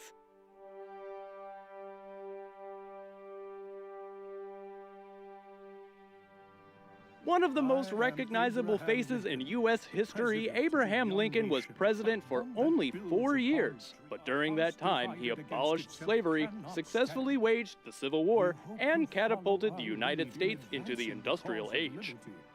Lincoln's unique leader ability is the Emancipation Proclamation, which gives industrial zones extra loyalty and a free unit when built, while reducing loyalty for each plantation. As Abraham Lincoln, you'll leverage industrialization to promote harmony. Use your extra wildcard slot to offset the lack of food that would otherwise be provided by plantations, and build industrial zones at the first opportunity to receive your free military unit.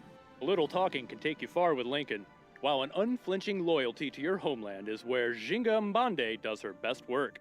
An important figure in Angolan history and in the early history of colonialism in Africa, Jinga Mbande struggled to establish a voice for herself and a kingdom to rule. Jinga Mbande's unique leader ability is Queen of Matambe in Dongo, which grants cities on the same continent as your capital extra yields, but diminishes yields of cities not on your home continent. As Jinga Mbande, make sure to stay on the continent your capital is founded on to maximize yields. Combined with the Nkese ability, these extra yields set her up well for a culture victory. The Ngao Mbeba helps her conquer any civilization that enters her home continent, while the Mbanza will help her cities grow large and prosperous. But best keep your relics guarded, because Sultan Saladin is a fearless and faithful tactician who supports both his military and religious units with zeal. Known to his forces as Saladin, Salah ad-Din Yusuf ibn Ayyub was a Kurdish noble who rose to command the Arabic armies of the faithful as the first sultan of Egypt and Syria. Sultan Saladin comes with a new unique leader ability, the Victorious, which grants flanking and support bonuses to all combat and religious units. Defeating opponents with either military or religion is at the heart of playing with Sultan Saladin. A guaranteed great profit from Arabia's unique ability allows Sultan Saladin a chance to build up his military until they arrive, and then drive his religious conversions forward with his Mamluk cavalry. Either through industry, culture, or strength, how will you negotiate your way to world domination in Civilization 6?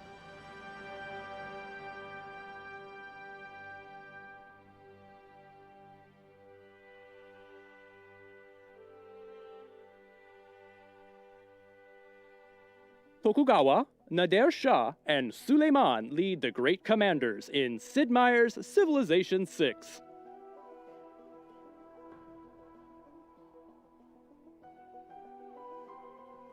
A brilliant strategist in both war and peace, Tokugawa Ieyasu unified Japan during the tumultuous Sengoku period and ushered in the Edo period, a time of unparalleled prosperity and enforced isolation.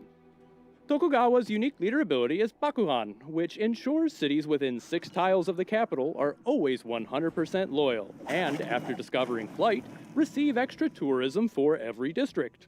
Although international trade routes produce fewer yields, domestic trade routes with specialty districts at their destination boost science, culture, and gold. As Tokugawa, build your empire close to keep it loyal and make sure to fill every tile with districts to maximize the bonus of both Tokugawa's Bakuhan as well as Japan's Meiji Restoration unique ability. While Tokugawa's strategy is patient defense, Nader Shah's approach is the epitome of active aggression. Known as the King of Kings, Nader Shah emerged in the 18th century to re-establish Persia in Central Asia. His rise was brutal but decisive, carving independence out for Persia away from the Ottoman domination. Nader Shah's unique leader ability is the Sword of Persia, which grants extra combat strength against units at full health. Cities not founded by Nader Shah also receive extra faith and gold on domestic trade routes. As Nader Shah, rush ironworking to unlock Persia's unique unit, the Immortal, and use your invincible army to conquer as many rival cities as possible. Connecting domestic trade routes from these newly annexed cities will further boost your economy, allowing for the purchase of more immortal warriors.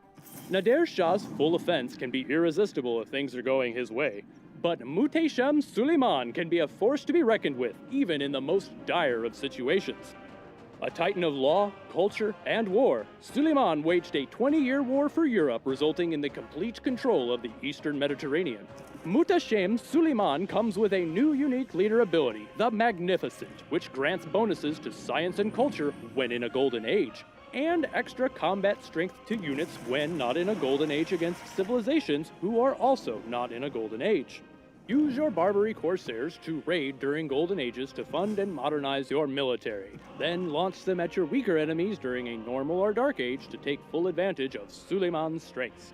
Although Muhtesham Suleiman does not have the help of his trusty advisor Ibrahim, nor his Janissaries, he can still be a threat even during a dark age. Be it using districts, Golden Ages, or the skulls of your enemies. How will you command your way to victory in Civilization 6? Yonglu, Wu Zetian, and Jin Shi Huang are the rulers of China in Sid Meier's Civilization 6.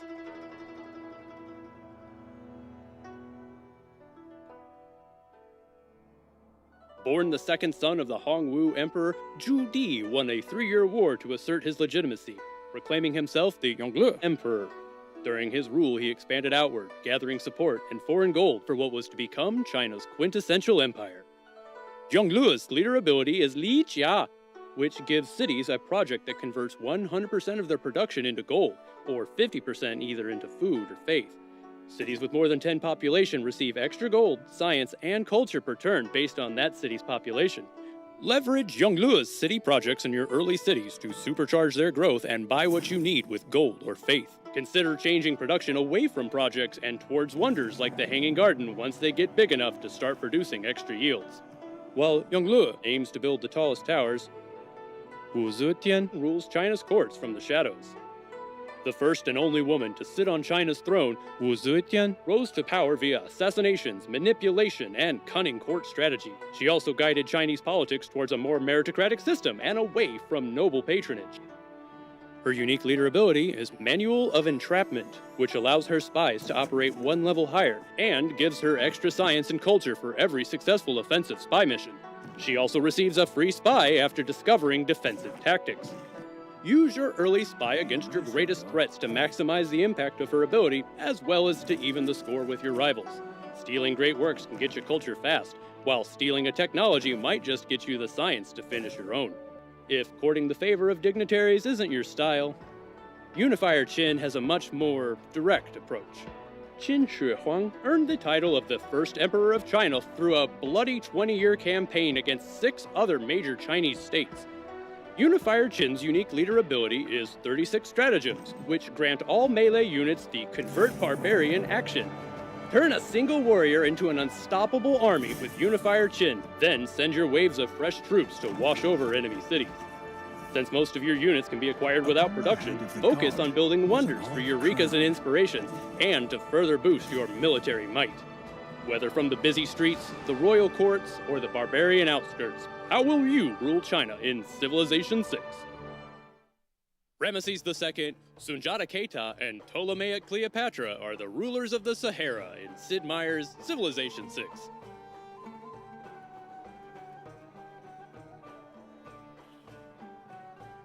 Also known by the Greeks as Ozymandias, Ramesses II ruled Egypt for almost 70 years. Ramesses' agenda is Ma'at, which influences him to prefer civs that clears and improves tiles in their empires.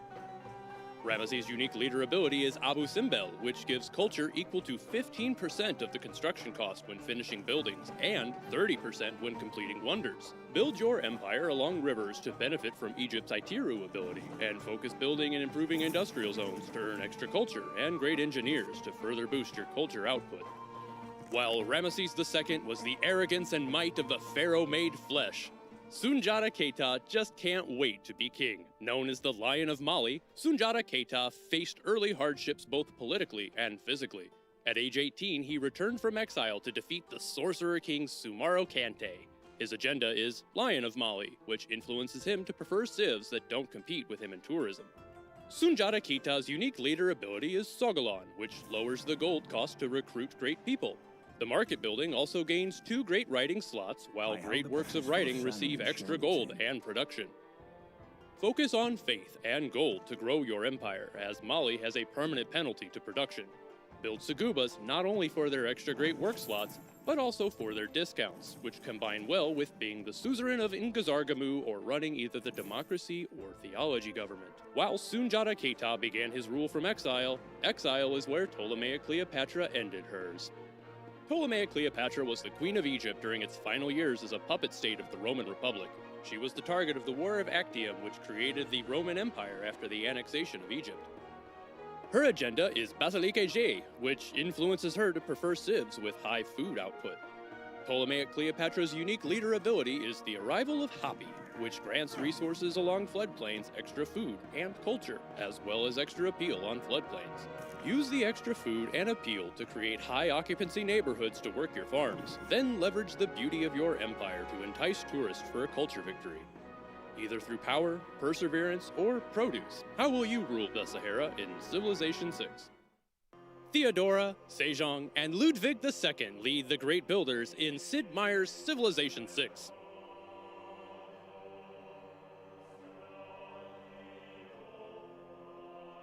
Daughter of a circus bear trainer, Theodora was a former actress turned empress and royal advisor to Emperor Justinian. She guided Byzantine policies towards greater rights for women. Theodora's agenda is the New Rome, which influences her to prefer other civilizations with high culture. Theodora's unique ability is Restorer of Icons, which grants holy sites culture equal to their adjacency bonus. Farms also provide a faith adjacency bonus to hippodromes and holy sites. As Theodora turned fertile plains into culture and religion for high-population cities, then spread her orthodoxy far and wide. If converting the world doesn't end in a religious victory, a culture victory will be well within her grasp. While Theodora's story is the quintessential rags to riches, Ludwig's story was a Gothic fairy tale. The Swan King Ludwig II ruled the German state of Bavaria as a poet and a dreamer. He was often quoted as saying, "I wish to remain an eternal enigma to myself and others." His agenda is eternal enigma, which influences him to prefer civilizations that do not keep the maximum number of districts in a city. Ludwig's unique leader ability is Swan King, which grants culture to wonders that are adjacent to districts, even if they are unfinished. Don't let your dreams stay dreams with Ludwig. Place as many wonders near his districts as possible to maximize the culture adjacency bonuses granted, regardless if you plan on finishing them or not. All culture adjacency bonuses provide tourism after discovering castles. As Ludwig dreams of fabulous fictions, Sejong grasps the gradual realization of the Great Ultimate. Sejong the Great was a ruler of Korea during the Chosun dynasty. During his rule, he implemented a standard currency and invented a new alphabet, the Hangul. His agenda is Neo-Confucianism, which influences him to dislike civs that are ahead of him in science and culture. Sejong's unique leader ability is Hangul, which grants culture equal to double his science per turn whenever he first completes a technology from a new era. As Sejong, mine Seowons for science and use the boost from discovering a new tech to unlock cultures like natural philosophy and rationalism to further enhance his science output. Be it through faith, fortitude, or flights of fancy, how will you build your way to victory in Civilization 6? Elizabeth, Age of Steam Victoria, and Varangian Harold are the rulers of England in Sid Meier's Civilization 6.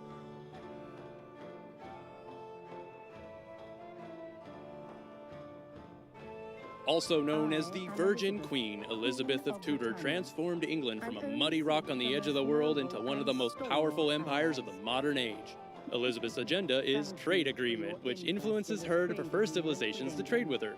Her unique leader ability is Drake's Legacy, which increases her trade route capacity by 2 after acquiring her first Great Admiral.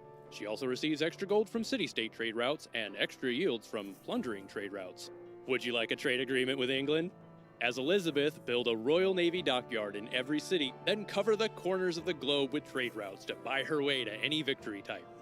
While Elizabeth ruled England during the Elizabethan era, Age of Steam Victoria ruled England during the Victorian era. The longest ruling British monarch in history, Victoria was instrumental in further spreading the British Empire to the far-flung reaches of the globe.